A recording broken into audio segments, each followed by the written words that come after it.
Sudatta.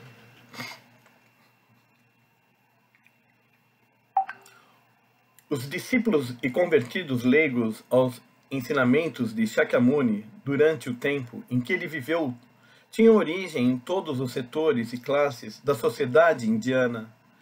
Dentro da Sangha, ou ordem budista, eram tratados sem discriminação, quaisquer que fossem suas posições na sociedade secular. Não obstante, certas castas ou grupos de classe parecem ter representado um papel de suma importância na disseminação dos ensinamentos, sobretudo os membros da classe kshatriya, ou guerreiros, e comerciantes ricos.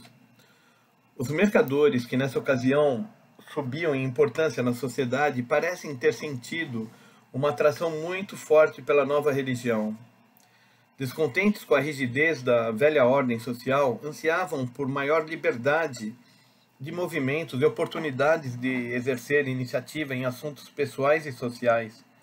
Por essa razão, receberam de braços abertos o budismo, tão diferente em sua liberalidade e flexibilidade do convencionalismo rígido do brahmanismo, e transformaram-no no esteio espiritual de suas vidas.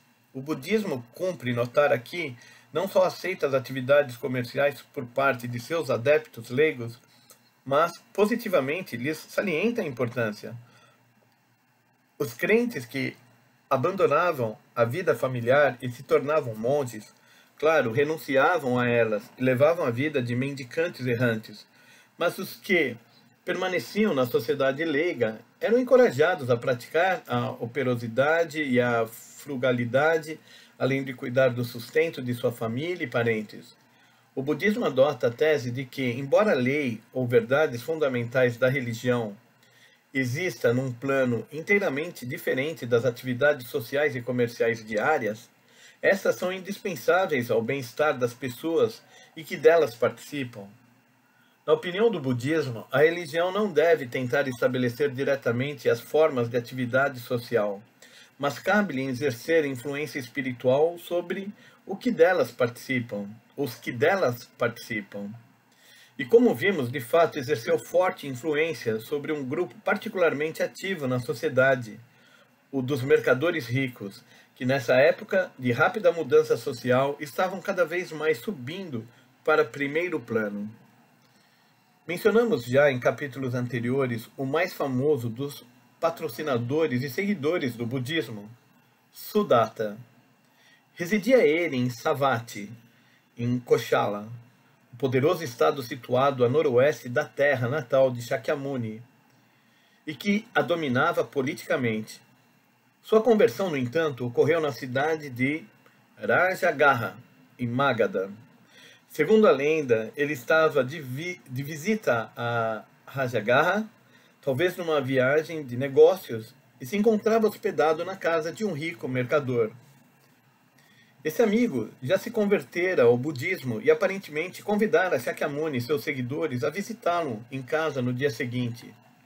Sudatta, observando a agitação dos preparativos entre a família e empregados do amigo, perguntou: que convidados eram esperados? Ao que respondeu o mercador: amanhã virá aqui um Buda. Ao ouvir a palavra Buda, Sudatta tomou-se de espanto. Embora famoso por sua grande riqueza, ele era também muito conhecido como um homem muito caridoso, tendo adquirido o nome de Anathapindada, ou provedor dos necessitados. Pelos seus donativos aos pobres, evidentemente homem religioso, dificilmente poderia ter deixado de ficar atônito com a notícia de que um Buda ou um iluminado, a figura ideal do pensamento religioso indiano, viria no dia seguinte àquela mesma casa onde se encontrava hospedado.